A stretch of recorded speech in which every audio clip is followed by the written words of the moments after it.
जिंदाबाद। नमस्कार, आप हमार जंक्शन देख रहे हैं। अभी हम सीतामढ़ी में मौजूद है। पहले चरण का मतदान और मतगणना हो चुका है और दूसरे चरण की जो मतदान और मतगणना होना है, जिसके लिए सीतामढ़ी के मेयर प्रत्याशी विशाल कुमार जी हमारे साथ मौजूद है। नमस्कार सर।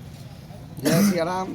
आपके चैनल के माध्यम से मैं सीतामढ़ी नगर निगम के तमाम मतदाता मालिक को मैं प्रणाम करता हूं। सबसे पहले आप क्षेत्र में घूम रहे हैं। आप पहले से भी सामाजिक कार्यों में बहुत रुचि रखे हुए हैं, चाहे वो नगर परिषद जो भ्रष्टाचार हो उसके लेकर भी आप धरना पे बैठे हैं, और आप जिस क्षेत्र में घूम रहे हैं तो आप किस तरह से समर्थन मिल रहा है और किस एजेंडा पे आप लोगों के साथ? चुनाव पहली बार हो रही है। पहली बार सीतामढ़ी नगर निगम के मतदाता अपना मेयर चुनेंगे और उसके बाद ही यह तय होगा कि सीतामढ़ी का विकास का रास्ता किधर जाएगा। अभी हम सिमरा में हैं। आपके माध्यम से हम सिमरा के तमाम लोगों को प्रणाम करते हैं। वार्ड नंबर ये 46 में अभी हम लोग हैं और कुल मिलाकर 1,64,000 आपके यहाँ वोटर है और लगभग 36,000 से अधिक परिवार हैं। और मेरा प्रयास है कि एक बार हमको उनके परिवार के पास जरूर पहुंचना है। 36,000 परिवारों के एकदम रोज का 10 किलोमीटर का मेरा पैदल यात्रा रहता है, जो पिछले 7 दिनों से चल रही है। मेरा काम है और हमारे साथ साथ भारतीय जनता पार्टी, युवा मोर्चा, महिला मोर्चा दूसरे क्षेत्र में काम कर रही है, भारतीय जनता पार्टी के हमारे पिछड़ा मोर्चा और सभी कार्यकर्तागण जो स्वयंसेवक हैं वो लोग लगे हुए हैं, जो एबीपी के लोग हैं वो लोग लगे हुए हैं और आम जनता एकदम पूरी एक तरह से सीतामढ़ी में एकजुट हो गई है कि नहीं, इस सीट को ईमानदार व्यक्ति के लिए, विशाल कुमार के लिए, मुर्गा छाप के लिए 28 तारीख को 23 नंबर क्रमांक पर वोट देना है। तो यहाँ जो क्षेत्र में आप घूम रहे हैं तो लोगों से किस तरह का आपका समर्थन मिल रहा है? आप समर्थन देख रहे हैं, आपके सामने जन समर्थन है। लोगों का बिल्कुल मान लेना है कि यह जो सीतामढ़ी है, मूलभूत सुविधा का यहाँ बड़ा घोर अभाव है।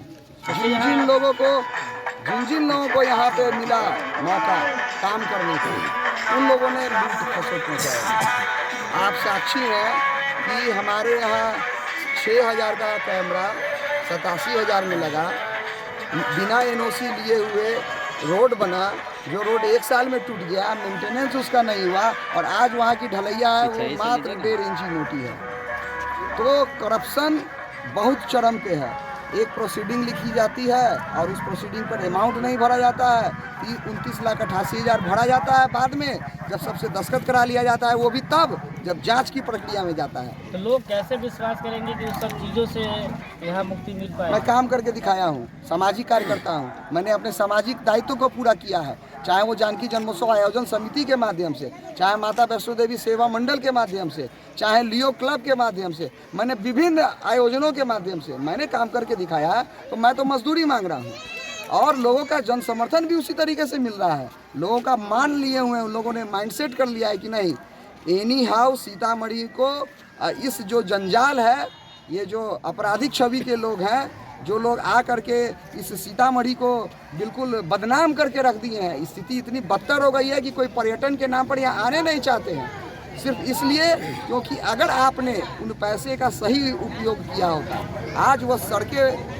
रहती, आज रिंग रोड बन गया होता, तो लोगों का आवागमन सुविधाजनक होता। हम तो अभी भी उसी जंजाल में फंसे हुए हैं। शहर के एक लक्ष्मणा नदी जो वर्षों से बड़ी व्यापक था, धीरे धीरे बहुत निम्न स्तर पे आ गया है, उसकी उड़ाही के लेकर के अब अगर मेयर बनते हैं इसके लिए क्या कदम उठाएंगे? जिला प्रशासन को हम हर बार इस बारे में जाके कहते हैं कि श्रीमान, आपका यह दायित्व तो कम से कम है ना कि नापी कर करके जो ज़मीन अतिक्रमण में उसको मुक्त कराइए। तो जो अतिक्रमण करने वाले लोग हैं, जिन्होंने नासी पे, नाली पर, नदी में कहीं भी अतिक्रमण किया है, इस धरती को उन्होंने नष्ट करने का, इस धरती को उन्होंने निश्चित तौर पे गंदगी फैलाने का काम किया है। सबसे महत्वपूर्ण बात है कि किसी भी चुनाव में युवाओं का बहुत योगदान होता है, 40% मतदान करते हैं। तो यहाँ के युवाओं के लिए अब क्या संदेश देना चाहेंगे? शिक्षा के क्षेत्र में या उद्योग के क्षेत्र में हम अपनी बात रखते रहे हैं। जो शिक्षा का यहाँ सीतामढ़ी का जो पैमाना है वो सिर्फ और सिर्फ सीमित दायरे में आके रह गया है और उद्योग का जो पैमाना है वहाँ यहाँ स्टार्टअप 0 है, उद्योग 0 है, उत्पादन होती नहीं है, सिर्फ ट्रेडिंग होती है। मैं अपने विज़न के आधार पर अपने जनता से बात करता हूँ। मैं अपने विज़न के आधार पर आपसे वोट भी मांगता हूँ कि मैं कहता हूँ कि हाँ, मुझको मालूम है कि काम करने का क्या तरीका हो सकता है। पारदर्शिता लाने का बहुत सिंपल सा तरीका है। अगर आपको भ्रष्टाचार समाप्त करना है तो उस संबंधित योजना को आप पटल पर रखिए, बोर्ड पे रखिए, सूचना पट पे लगाइए, लोगों को मालूम तो हो कि हाँ ये सीसीटीवी 87,000 का है। अगर वो सीसीटीवी 87,000 का सूचना पट पहले लगा रहता, जहाँ वो सीसीटीवी लगा है, तो लोग कब का आंदोलन देख लिए होते।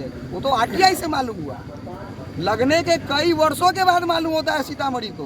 तो छल जाने के बाद, लोग ठगा जाने के बाद, तो अब नहीं छलने वाले हैं लोग, अब ठगाने वाले नहीं हैं लोग। वोट देंगे 28 तारीख को मुर्गा छाप पे, और मुर्गा छाप जीतेगा। और लोगों का है, आप किसी से भी, किसी युवा से या सिमरा की जनता से पूछ लीजिए, यहाँ बहुत सारे लोग आए होंगे सिर्फ वोट मांगने के लिए। मैं अपना विजन लेकर के आता हूँ, मैं पैदल घूम रहा हूँ, मैं जा रहा हूँ, मैं बता रहा हूँ, मैं रोज़ 10 किलोमीटर पैदल जाता हूँ। एक एक घर, मेरा प्रयास होता है कि मैं एक एक घर में जाऊँ, अपनी बात को रखूँ। अच्छा, कुछ लोगों का है कि विशाल कुमार है, लेकिन जानकी पुत्र, यहाँ तो सब लोग जानकी जी के लिए काम किए, लेकिन जानकी पुत्र विशाल है क्या? जानकी पुत्र विशाल इसलिए क्योंकि मैंने अपने सर पे जानकी जी का यहाँ का प्रसाद लेके अयोध्या तक निमंत्रण लेकर के गया था। मैं वहाँ से जा कर के कहा था कि यह मिथिला की पवित्र धरती और ये अवध का पवित्र धरती, यह दोनों मिलके माता जानकी का जन्मोत्सव मनाए।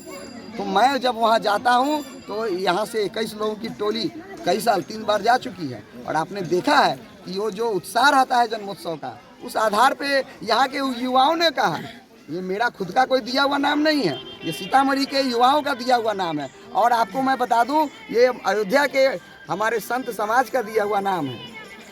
अंत में यहाँ के वोटरों को क्या संदेश देना चाहिए? मूलभूत सुविधा नहीं है, पोल पे बल्ब नहीं है, कहीं भी आप जाइए ग्रामीण क्षेत्र में, आपको नाला जो है वो सड़क से ऊंचा है, आपका जो सड़क है वो टूटा हुआ है, आपके यहाँ जो सामुदायिक भवन की स्थिति है बदतर है, आपके हर वार्ड में न पार्क है, न आपके हर वार्ड में शौचालय की सुविधा है, न आपके हर वार्ड में आपको बच्चों के लिए कोई खेलने का पार्क है। तो स्थिति बदतर है, इस बदतर स्थिति को हटाना है। नगर पालिका स्कूल के नाम पर भी जो चल रही है व्यवस्था, उसको संभालने की और सुधारने की ज़रूरत है। बहुत सारे काम है करने के लिए, और वो तभी होगा जब जनता चाहेगी। चलिए, बहुत बहुत धन्यवाद। आपको भी धन्यवाद। जानने के प्रयास किए।